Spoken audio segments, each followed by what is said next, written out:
Good morning. Hope you're doing well today. Another day God has given us, and we should rejoice, as His Word says, and be glad in it, praising Him and thanking Him for all that He has done for us. We know today He's walking with us. He already knows what we have need of, and He invites us in His Word to cast all of our cares upon Him. And He said, I will give you rest. I want to talk about encouraging. If ever there was an encourager in the Bible, it was Paul. And I was looking 1 Thessalonians today, chapter 5, verse 11. And this verse kind of goes along with this morning that I want to talk about. It says, therefore comfort each other and edify one another, just as you also are doing. Paul is saying to comfort one another through hard times and trials and just everyday life. And then he says, edify one another. And what an awesome verse that is. You see, Paul suffered a lot in his ministry. He spent time in prison. He spent time in the lowest part of a prison. He spent time on house arrest. Spent time traveling, trying at the same time he was going to Rome. He was trying to stop and encourage the church people to continue to grow the church and continue to establish churches and continue to share the gospel with those whom they come in contact with. And as he sat in a Roman prison with no idea of its duration, or even if he would even get out alive, he wrote letters of encouragement and joy to the various churches that he helped establish in Philippi and others. And how did he do that? How do you lift up the hearts of fellow believers who might be feeling discouraged and overwhelmed?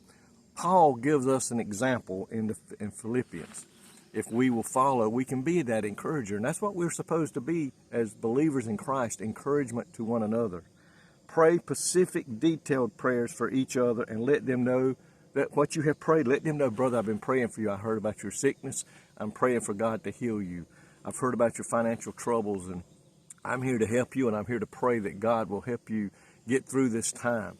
I've heard about your child that's been suffering. I'm praying for encourage one another by praying for each other, detailed prayers, and then let them know that you love them and let them know that you're praying for them. No matter whatever your own situation is, no matter what we're going through, we're to stay positive, confident, hopeful, and encouraged in the Lord. Folks, people don't need us walking around going, oh man, woe is me. I'm having a hard time. Life is tough, but I'm going to pray for you. Listen, they don't want to hear that. They're already facing their own situation. I believe we need to go to each other and ask for prayer. Don't get me wrong, but don't go in there in the mully grubs. The people out there in this world are already facing that enough. It says, through the word of truth and God's wisdom, help your friends see their circumstances from a wider perspective. Yes, the Bible says there will be troubles and trials. Yes, the Bible says many are the heartaches and the afflictions of the righteous. But I love that part in that verse, the last part said, but my God delivereth them from them all. Folks, there's words of encouragement found in the Word of God. If we will just quote those scriptures to one another, send them to each other through text, email, however, pick up the phone and call them and share what God's Word says. Not what I think and not what you think, but what thus saith the Word of the Lord.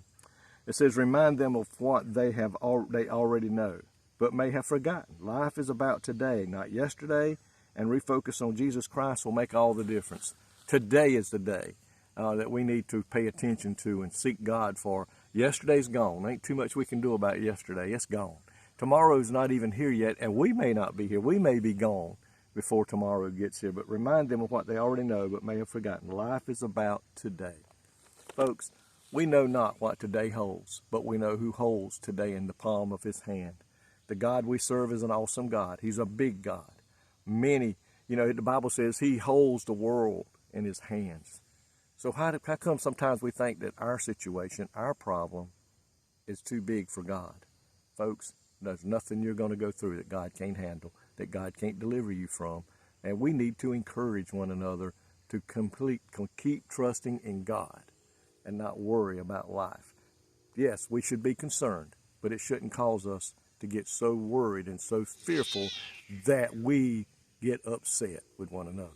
Lord, thank you for this day. Thank you for your many blessings. Thank you for knowing our trials and troubles before we do. Thank you for all the ones you've already brought us through. and for the ones you're going to bring us through that we don't even know that are coming. But God, we know as long as we put our trust in you, all things will be taken care of because you promised that to us.